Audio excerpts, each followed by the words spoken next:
also have some interesting new comments from former ESPN anchor Sage Steele with regard to her previous interview at that network with President Joe Biden. Let's take a listen to what she has to say. Here as we get set for a wonderful day in sports.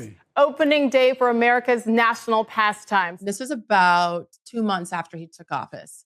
That was an interesting experience in its own right because it was so structured and I was told, you will say every word that we write out. You will not deviate from the script and go.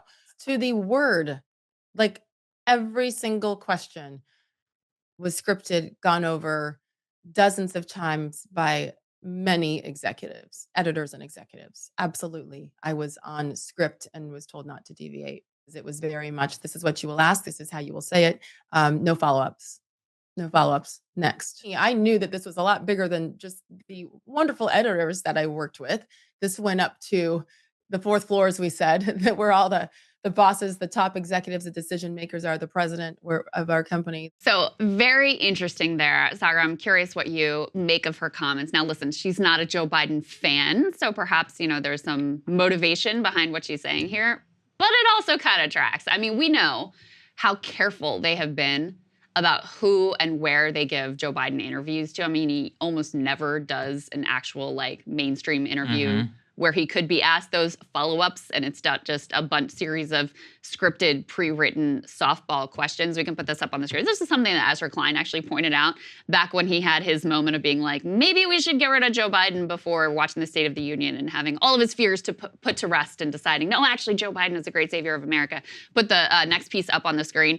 He says, Biden has done fewer interviews than any recent president. It's not close.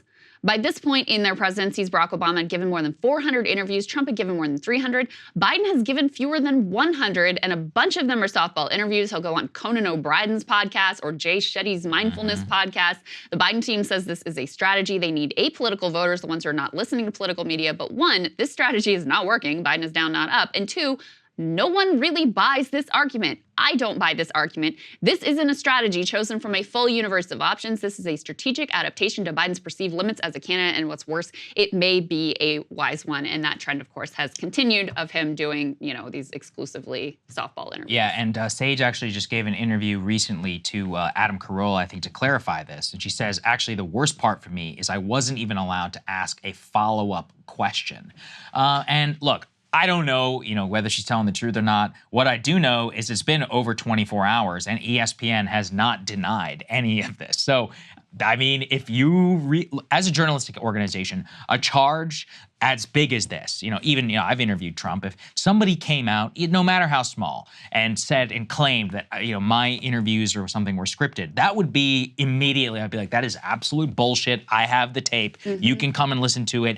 Anytime you want, you can come and sit with me. We'll go through it and I'll show you exactly how I prepped it, the follow-ups, etc. They haven't said that, and this is a major news organization. So look, clearly this lady has an axe to grind, right? She's been all over the podcast scene. I think she's starting her own thing, and that's fine. People have a right and the ability to do that. This is a serious charge. She accused them of scripting her interview. The other thing is, and why I believe it's scripted, is at the very top there, as you saw, when she was like, America's pastime or something. People don't talk that way. People don't talk that way, period. And especially you and I, we can smell when people are reading off a prompter or not. I was watching a Hot Ones interview, for example, not exactly a journalistic organization, but just giving an example, where it was the Wing show that we covered previously.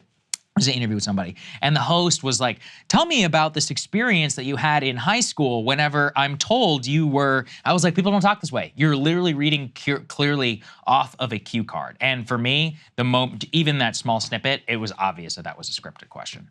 I also think it's kind of embarrassing for her, though, that you accept those terms. That's a good point, yeah. I wouldn't. I would never do that. I wouldn't. No way. And, I'm perfectly willing to admit my human frailties and, we're all subject to, the incentive systems around us. I'm not saying it wouldn't be a big deal for her to have pushed back on that, but there's no way I would just accept that and then go out there and read their little script. Yeah, it was 3 years ago. That's a good point. I didn't Not think a about chance. That. Right. It's humiliating. And, for her to admit it, I would be embarrassed to admit that I just was a good little girl and, did the thing that I was told to do and asked no follow-ups and do their little softball interview. We have the president of the United States there. I mean, look, I get it. You're not a political reporter. You're not a political journalist, but you did see yourself as a journalist and you have the most powerful person in the entire world there, and you're just going to stay in your lane and, you know, do the thing they told you to do? I don't know. I personally, I would be embarrassed about that. But obviously the more important story is if this is actually true about ESPN. It begs the question, okay, well, was there coordination with the Biden team on what those questions were? Is this the sort of thing that's happening at other quote unquote news organizations when they are getting Biden interviews on the very rare occasions that they do? Are there some stipulations about where the conversation can go, what type of questions can be asked?